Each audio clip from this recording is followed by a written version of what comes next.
Hello and welcome to IszyMedia. My name is Israel Ajayi. I'm so excited today because we are also continuing from where we stopped the last time. We spoke about just a little thing about After Effects. So today we'll be going a little bit deeper into the effects program. So here we are in After Effects, just like we left it the last time. Our time line is just 5 seconds and it is 5 seconds long. So today we'll be moving into creating new layers and how to do other things. So just enjoy the whole show. So now I come to, if you want to create a new layer in After Effects, you come to layer,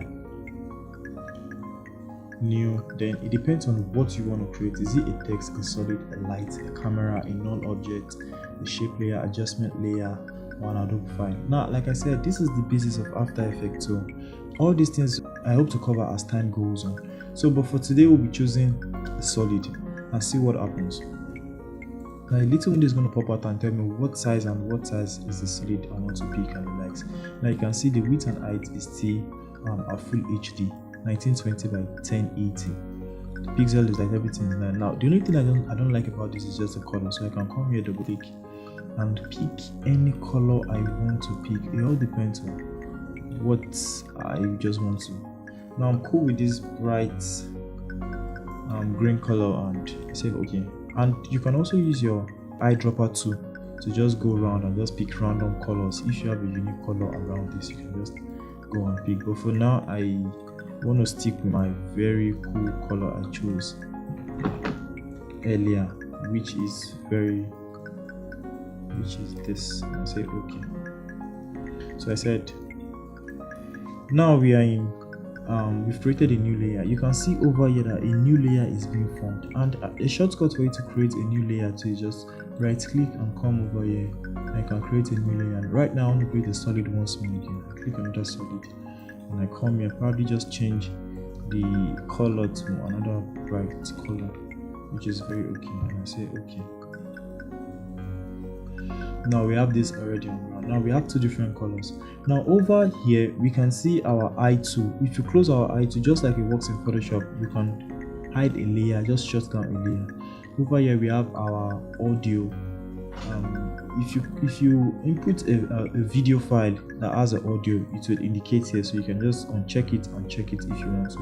You can also solo a layer just to see that layer and layer alone, because as soon as I solo this layer, you can see this automatically deselect itself. So if I close this eyedropper tool, you can see it will actually deselect itself. You can also lock a layer if you want to, just like it works in Photoshop.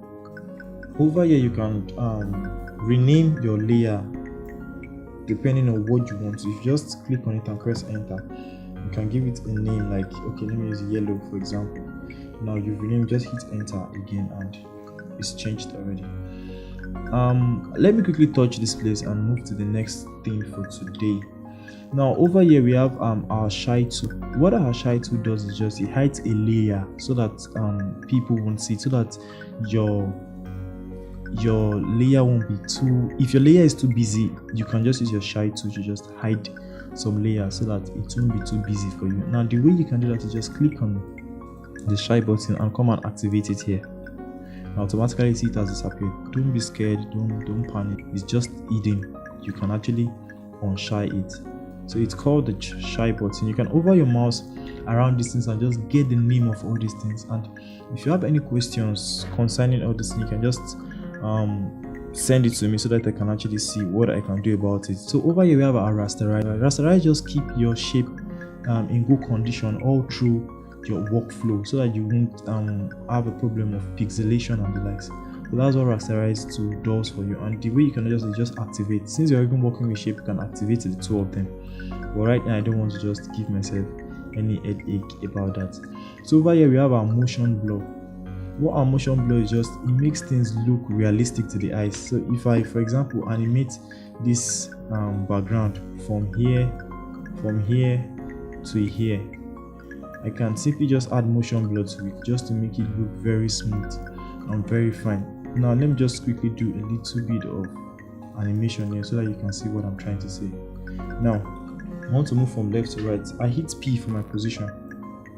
Now I just want to move from left to right. First and foremost, I keyframe, and probably I want to move just maybe 1 seconds.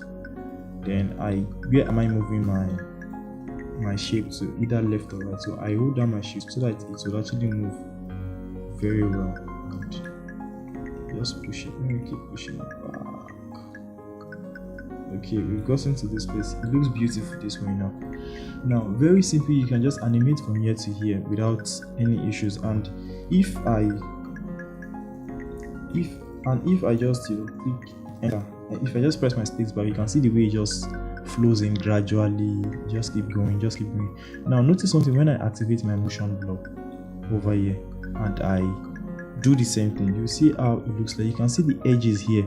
It's not as sharp as you expect. The edges are not sharp, but if you can see it's not sharp, but if I uncheck it, for example, and I play back, you will see how sharp those edges are. So that is what motion blurs actually do, and it will actually help your workflow faster. Now we have our adjustment layer. We'll touch that later. Now if I undo what I've done before, just undo them so that I won't have any issue because I'm moving further. Now over here we have our adjustment layer. This I'll be touching a little bit later. And over here we have our 3D. Now if I activate this layer to 3D, you can see a 3D point actually appears. This layer becomes 3D automatically. So now I was saying something the other time that you can actually, in our previous tutorial, that we can actually edit in 3D. What I meant was, over here now I can decide to zoom in by just clicking on the Z and just zoom in, and I can decide to zoom out too the way I just like. Now that is that for now. We'll be touching that a little bit later. Now let's move to something different from what we've been learning already. So over here we have our toggle switch mode. We have our mode where we have our normal, dissolve, and the like. So you should just be familiar with that because it's your creative idea in Photoshop. You can bring it down to After Effects and just make a very beautiful motion graphics that would actually wow you. Now these are parents. We'll be touching this parent a little bit later, but for now what parent does is just you can just pick whip. You can pick your whip and just drag it to any layer and it will work. But for now I'll be touching it. I'll be taking you what this does a little bit later. So for now, that's what we're doing for today. And over here we have our selection tool. Here we have our hand tool, which the shortcut is H. And what does your hand tool does is just you move the whole window around the way you like. Over here we have our magnifying glass to zoom in, and if you hold your Alt key, you can zoom out. Now we have our rotation tool. This will work only on a 3D layer. You can see our 3D layer is activated over here. That is why we can actually move it with our rotation tool, and the shortcut is W. Over here we have our unified camera. I'll be taking you that later. Here we have our palm behind anchor point. Now we have our palm behind anchor point. What this does is just when you click on this, you can pick this, just change your anchor point to wherever place you want to change it. But for now, I won't be doing it on a 3D layer. Just leave this. Check. I'll be taking you a little bit in depth concerning that later. We have our shape tool, which is our rectangular tool.